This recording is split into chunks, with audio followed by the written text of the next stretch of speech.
예수님께서 7교회 가운데 마지막 교회에 주신 말씀이 오늘 본문에 나와 있고, 그 마지막 교회는 라오디게아 교회입니다. 라오디게아 이 지역은 BC 250년경에 안티오쿠스 2세가 세운 도시로 알려져 있고, 그의 아내의 이름을 따라서 라오디게아라는 이름을 지었습니다. 이 라오디게아는 위치가 상업이 발달할 수 있는 그런 위치에 있어서 상업이 크게 번성했던 도시입니다. 그리고 그 도시를 중심으로 큰 도로, 지금으로 말하면 고속도로가 3개나 연결되어 있었다고 합니다. BC 133년경에 로마 제국의 식민지가 되면서 이 도시는 더욱 발달하게 되었고, 순회 재판 도시가 되면서 로마 황제가 정기적으로 그 지역을 순찰했다고 합니다. 라오디게아 이 지역을 먼저 살펴보면 이 지역은 물질적으로 굉장히 부유한 도시였습니다. 제가 우리 문산교회에 와서 좀 있다가 그런 말씀을 들었습니다. 옛날에 문산이 경기가 좋을 때는 문산을 돈산으로 불렀습니다. 그런 말씀을 제가 들었는데 아마 문산에 오래 사신 분들은 아마 아실 겁니다. 자, 이 라오디게아 이 지역이 그러했다는 것이죠. 소아시아의 은행 역할을 하던 그런 지역이었습니다. AD 117년에 대지진이 있어서 도시가 완전히 폐허가 되었어요.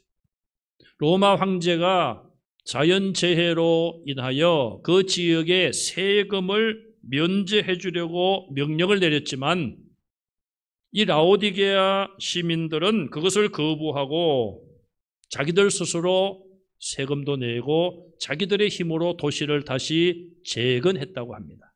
그러니 얼마나 경제력이 대단한 도시인가, 그것을 우리가 알 수 있어요.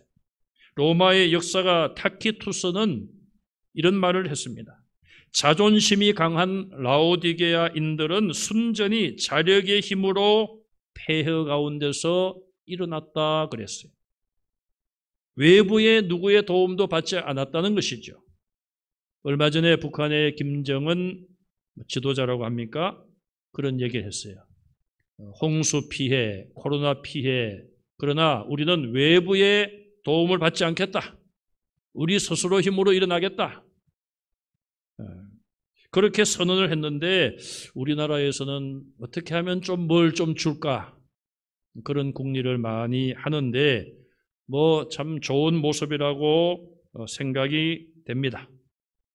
어쨌든 그 정도로 이 라오디게아 지역은 굉장히 자존심이 강하고 또 그들이 가진 물질적인 부유함이 굉장했다는 것을 우리가 알 수가 있죠. 그래서 오늘 본문 17절에 예수님께서 말씀하시기를 나는 부자라 부요하여 부족할 것이 없다. 그렇게 너희들이 말하고 있다.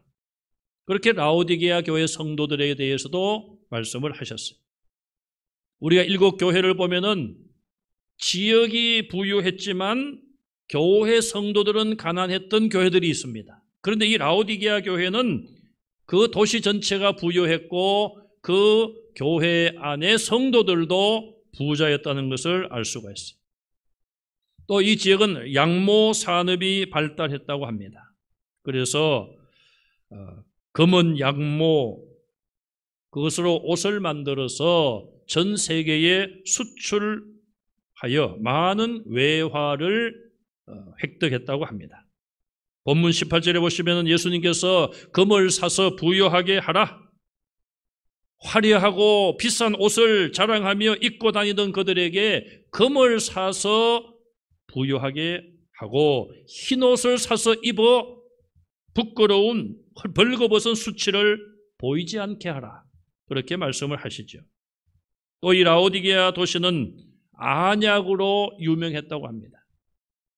눈의 안질에 대한 특효약을 만들어서 온 세계에 수출을 했는데 이 안약은 온갖 눈 질환에 효과가 있는 그런 특효약으로 유명했다고 합니다.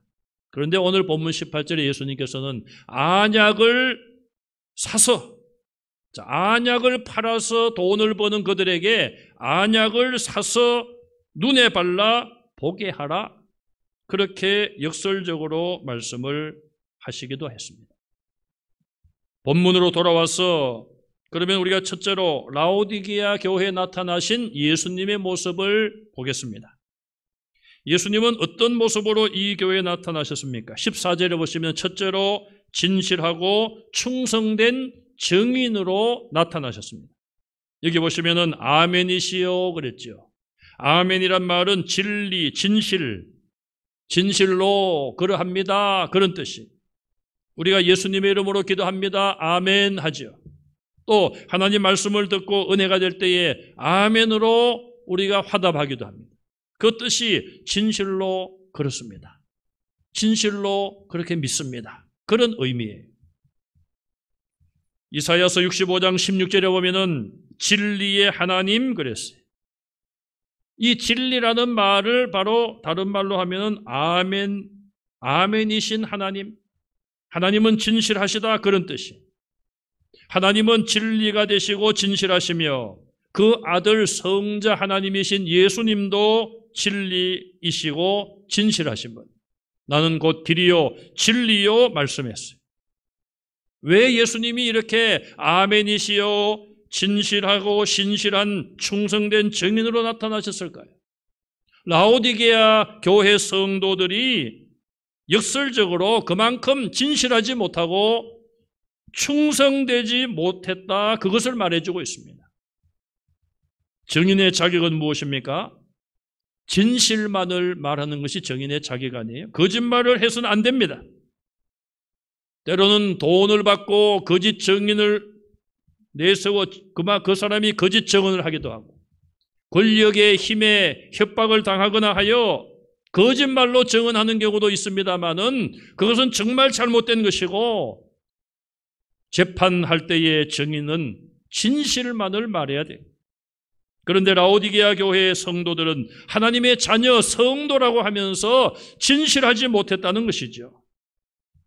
요한계시록 1장 5절에 예수님을 충성된 증인이라고 소개하고 있습니다. 예수님은 하나님에 대하여 가장 진실되게 말씀을 전하신 분이에요. 예수님은 거짓말을 하신 적이 없었고, 삼위일체 하나님은 진리의 영이시고 거짓의 영이 아니십니다. 두 번째로 이 교회에 나타나신 예수님은 창조의 근본이신 분으로 말씀하고 있습니다. 골로새서 4장 16절에 보면 사도 바울은 골로새 교회 성도들에게 편지를 보내면서 뒷부분에서 이 편지를 라오디게아 교회 성도들에게도 전하여서 읽게 하라, 그리고 라오디게아 교회 성도들이 받은 편지도 너희들이 받아서 읽어라 그랬어요. 바로 라오디게아 교회 성도들이 받은 편지가 바로 오늘 본문의 내용이죠. 하나님께서 골로새 교회와 라오디게아 교회에 주신 말씀을 서로 나누어서 서로 읽어라, 그렇게 말씀을 했어요. 그래서 라오디게아 교회 성도들은 골로새서 성경을 자기들이 받아서 읽고 내용을 알고 있었던 것이죠. 그래서 골로새서 1장 15절 18절에 보시면은 예수님을 말하면서 피조물보다 먼저 나신 분이라 만물이 그에게서 창조되었다. 오늘 본문에 그가 모든 창조의 근본이시다.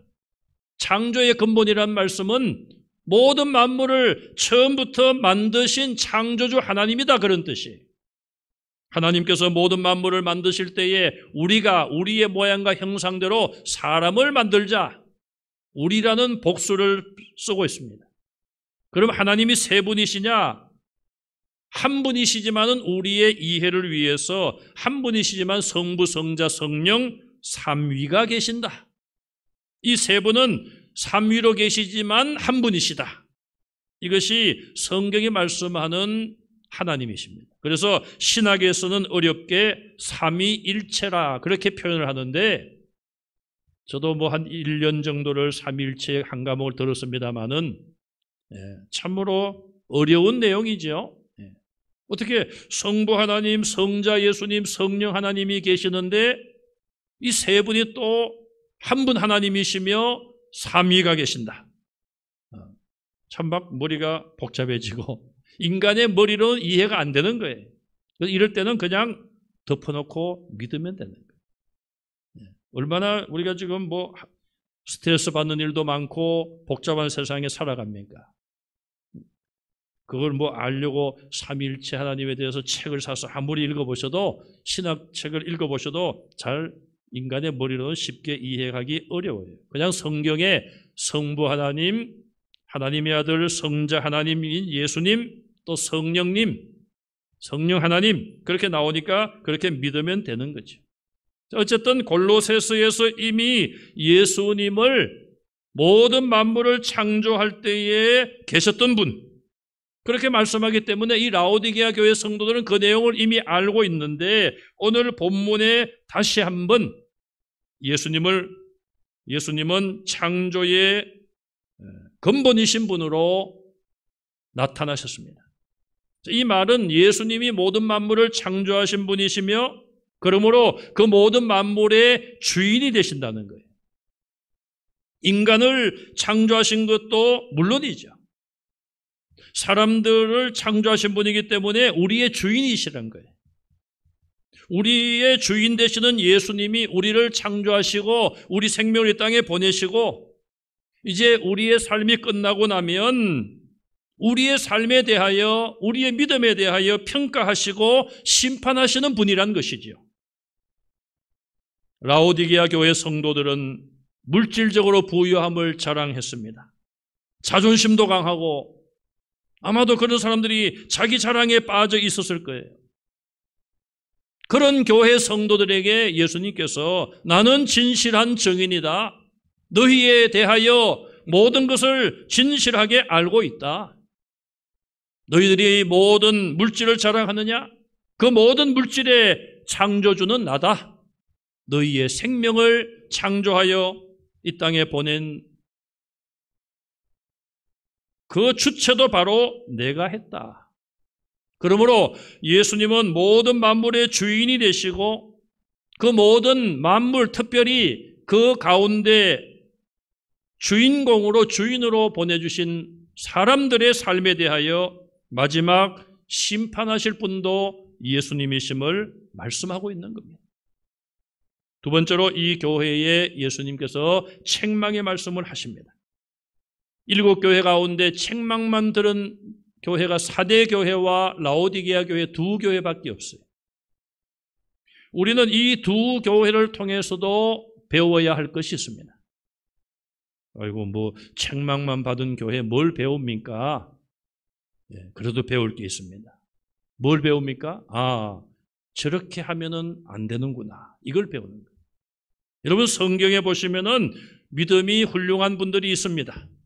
우리가 그런 분들에 대해서는 나도 저렇게 닮아가고 배워야지. 나도 사도 바울처럼 그렇게 살아야지. 배워야지, 우리가. 반대로 오늘 라오디게아 교회 성도들이 그동안 책망받을 일만 했는데 이런 모습을 보고 저렇게 하면 안 되겠구나. 교만하면 안 되겠구나. 자만심 가지거나 내가 가진 것을 자랑하고 또 진실하지 못하고 거짓말하면 안 되겠구나. 이런 걸 배우는 거예요. 그러면은 예수님께서 이 교회에 대하여 무엇을 책망하십니까? 첫째는 내가 차지도 않고 뜨겁지도 않다. 미지근하다. 이건 무엇을 말하고 있습니까? 신앙의 열기가 뜨겁지 않다는 거예요. 네가 차든지 뜨겁든지 하기를 원한다. 그럼 뜨겁다는 말은 열심으로 하나님을 섬기는 것이 뜨거운 신앙이에요. 차갑다는 건 뭡니까?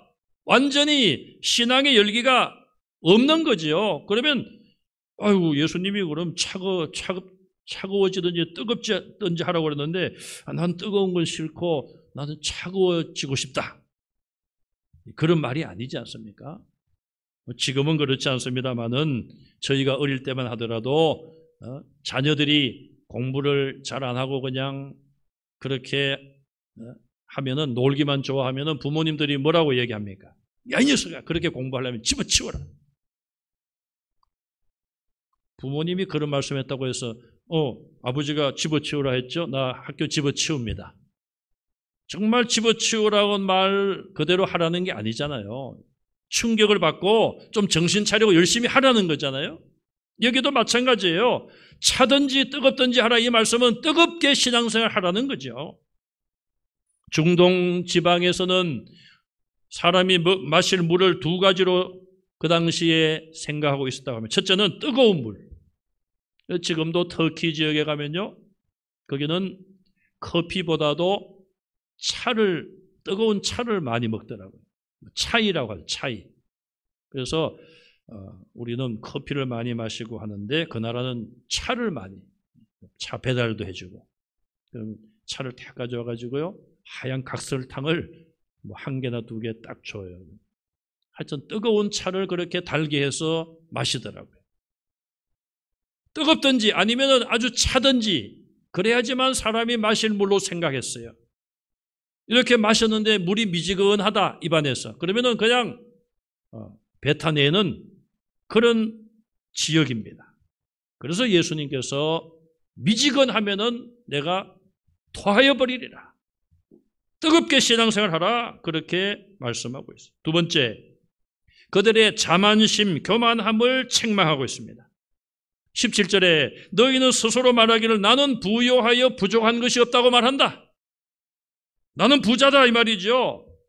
그 지역에 양모 산업이 발달을 했고요, 안약이라고 하는 특효약을 개발하여서 수출을 하고, 그러니 돈이 많은 그런 도시였고, 교회 성도들도 물질적으로 풍부했습니다. 요즘 코로나19 사태로 인하여서 개척교회가 얼마나 어렵습니까? 상가교회들, 재정적으로 자립하지 못한 교회들이 어려움을 호소하고 있어요. 제가 어떤 강의를 들어봤더니 중대형 교회들 가운데 170여 교회가 경매로 예배당을 내놨다는 거예요. 예배당을 짓느라고 대출을 받았겠죠. 이자를 갚고 원금을 갚아야 되는데 이자조차도 갚지 못하고 밀리다 보니까 이걸 팔아가지고 그냥 처분하려고. 교회 예배당을 누가 사겠습니까? 교회에서 사지. 그런데 지금 교회들이 다 어려운데 어떻게 또 예배당을 쉽게 살 수가 있겠습니까? 그래서 앞으로는 참 이런 교회들, 저런 교회들, 크고 작은 교회들이 굉장한 어려움을 겪고 있어요. 반면에 이런 상황 속에서도 헌금의 수입 예산의 95% 이상이 온라인으로 들어온다, 그런 것을 자랑하는 교회도 소수지만은 있는 것 같아요. 시골 교회나 개척 교회가 아니라 도심에 있는 큰 교회들을 의미하겠죠. 교회 재정이 수십억, 수백억에 쌓여 있다, 그걸 자랑하는 교회도 있어요. 그러나 저는 목사이지만 그런 교회들은 전혀 부럽지 않습니다. 저희 교회도 예산을 세우면은 85%에서 90% 정도, 재작년인가 한 번은 99점 몇 %까지 하나님이 허락하셨는데, 살림살이가 빠듯빠듯하지요. 그리고 좀 남으면은 우리가 아직 좀 부족한 부교육자를 사택을 사든지 그렇게 아끼면서 그렇게 살림을 살고 있습니다. 여러분, 물이 고여 있으면은 썩을 수밖에 없어요. 교회 돈이 몇십억, 몇백억 쌓여 있으면은 좋을 것 같죠? 잘못된 거예요. 성도들이 열심을 다해 헌금하면 그걸 가지고, 제 생각은 그래요, 그 교회가 꼭 필요한 것이 있으면 써야 되고요. 그렇지 아니하면 선교와 구제, 전도에 힘써서 지금 이런 어려움을 당할 때에 어려운 교회들을 또 도와야 되겠죠. 옛날에는요, 시골 교회가 모짜리 역할을 했어요. 시골 교회에서 신앙생활을 해서 결혼을 하고 또 학교를 가거나 하면은 도회지로 가지 않습니까? 도시에 가서 도시에 있는 교회에서 신앙생활을 하는 거예요. 옛날에는 시골 교회가 못자리 역할을 했어요. 그러나 지금은 어떤 의미에서는 참 어떻게 보면 가슴 아픈 이야기입니다만은 개척교회들이 못자리 역할을 해요. 처음 믿는 분들도 있지만은 수평이동하는 성도들이 많다는 의미예요. 자, 그런 걸 보면 우리가 죽어도 같이 죽고 살아도 같이 살아야 돼요.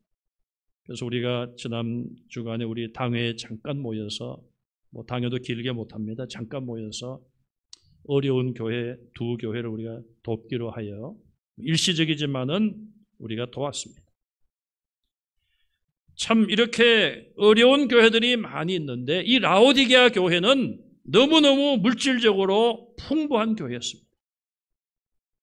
진정한 부자 교회, 진정한 부자 성도는 사람들이 판단하고 사람들이 인정하는 것이 아니라 우리 주님께서 불꽃 같은 눈으로 우리의 믿음의 상태를 살피시고 우리를 믿음의 부자로 인정하실 분은 예수님밖에 없습니다. 라오디게아 교회가 아무리 돈이 많고 큰 소리 쳤지만 예수님은 그들에게 말씀하십니다. 너희가 곤고하고 가련하고 가난하고 눈 멀어 있고 벌거벗어 있는 수치를 알지 못한다. 자기들은 부족한 것이 하나도 없다고 말합니다. 여러분, 부족한 것이 없고 모든 것을 가졌다고 하는데 그 속에 예수님이 들어가실 자리가 있습니까? 아무리 물질적으로 풍요함을 누린다 할지라도 주님, 나는 부족합니다. 나는 죄인입니다. 내게 오셔서 나와 함께 해 주십시오. 예수님 모실 자리를 만들어 놔야지요. 그런데 이 라오디게아 교회 성도들은 나는 부족함이 없다. 우리는 다 갖추고 있다. 예수님이 들어가실 자리가 없는 거예요. 부자라도 그렇게 부자가 되면은 문제가 있는 것이죠. 그래서 예수님이 그 교회를 칭찬하시지 않고 책망만 하고 있습니다. 그들은 자기들이 누구인가 주제 파악을 못하고 있어요. 그래서 예수님은 창조의 근본이신 분, 창조주이신 예수님이 그들에게 나타나신 거예요. 너희가 자랑하는 그 물질, 너희들이 지금 너희들 스스로 그 자리에 있는 줄 아느냐? 내가 너희들의 생명도 만들었고 모든 물질도 만들었다. 만물의 주인이다 말씀하고 있습니다. 여러분, 우리는 다 우주의 세계를 직접 체험하지 못했지만 간접적으로 과학을 통하여서 우주가 얼마나 방대하며 그 가운데 지구는 조그만 공 하나에 불과하고 이 지구 안에 60억입니까? 수십억의 인구가 살고 있습니다. 그럼 그 모든 우주가 저절로 생겼다고 생각하세요? 그냥 저절로. 과학을 내세우는 사람들이라면 증명을 해야죠.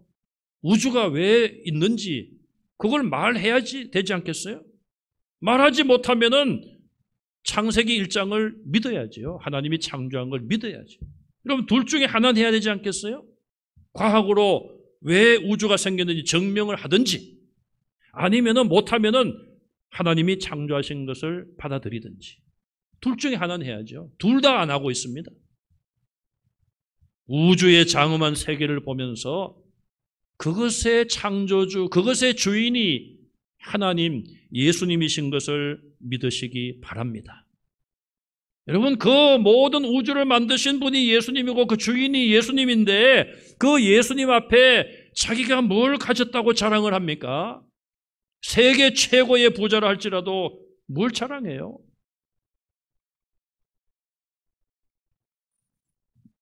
예수님 보실 때에 진정한 부자들이 되시기를 간절히 바랍니다. 물질에 대해서 예수님께서 마태복음 6장 20절에 너희를 위하여 보물을 하늘에 쌓아두라. 사도행전 20장 35절에 주는 것보다 받는 것이 복이 있다. 예수님 말씀이에요.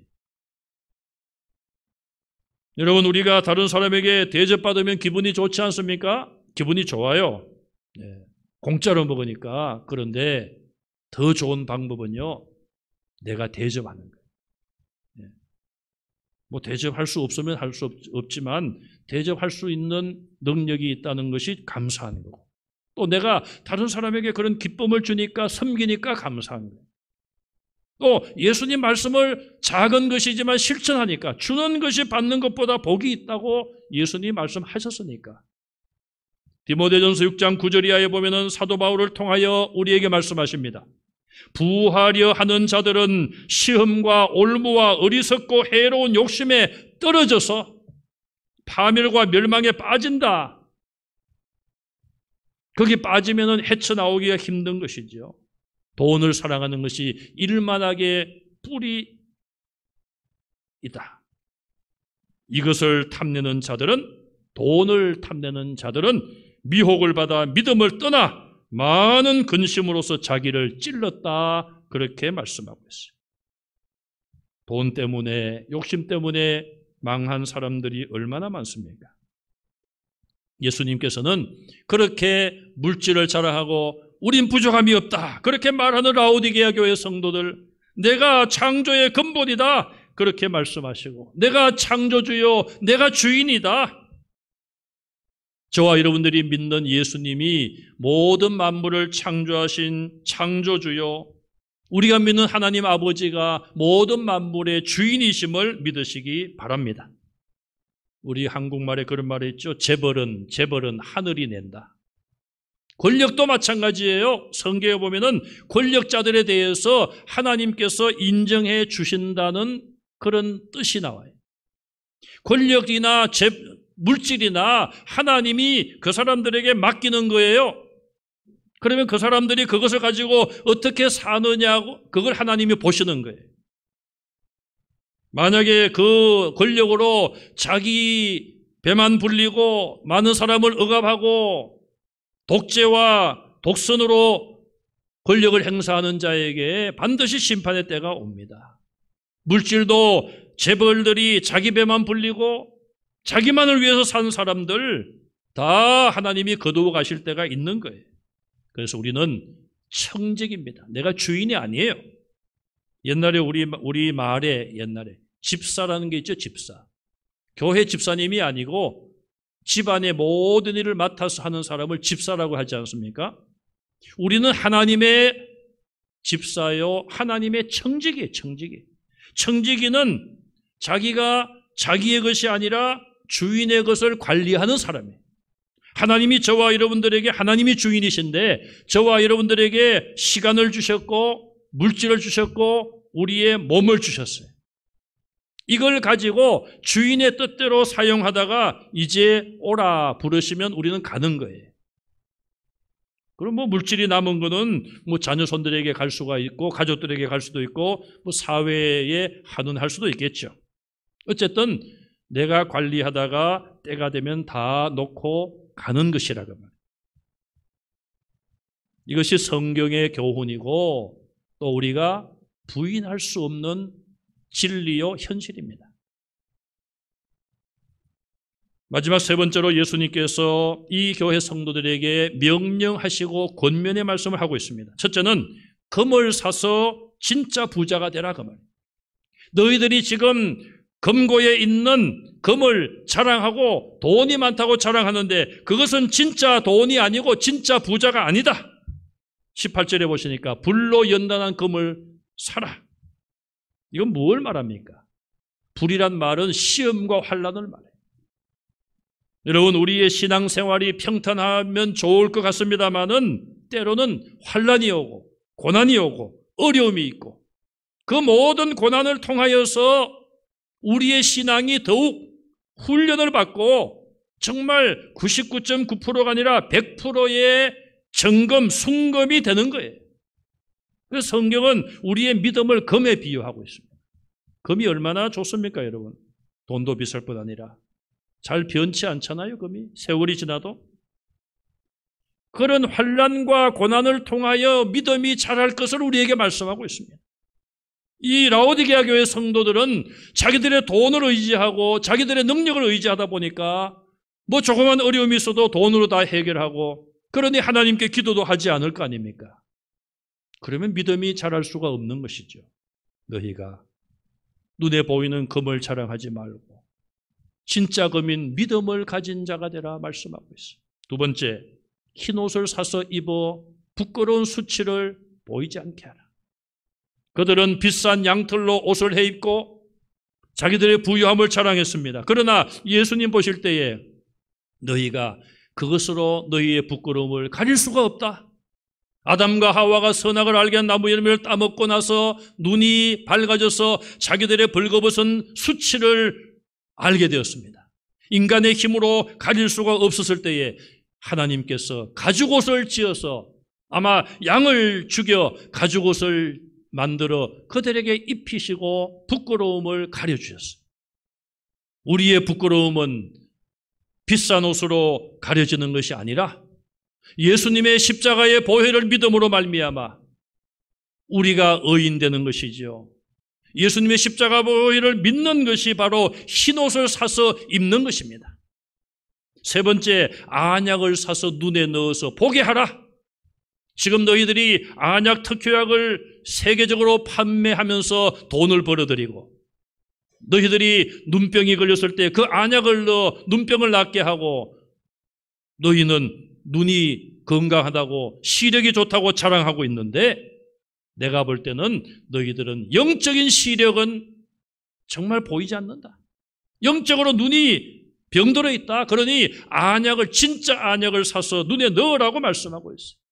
안약을 사라는 말씀은 성령의 충만함을 입고 영적인 세계를 바라보라는 것입니다.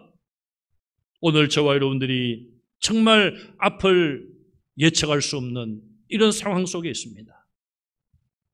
자유로를 가끔 새벽이나 운전을 하고 가다가 보면 안개가 그냥 얼마나 끼어가지고 한 30m, 20m 앞이 잘 안 보일 때가 있어요. 얼마나 참 답답하고 불안합니까?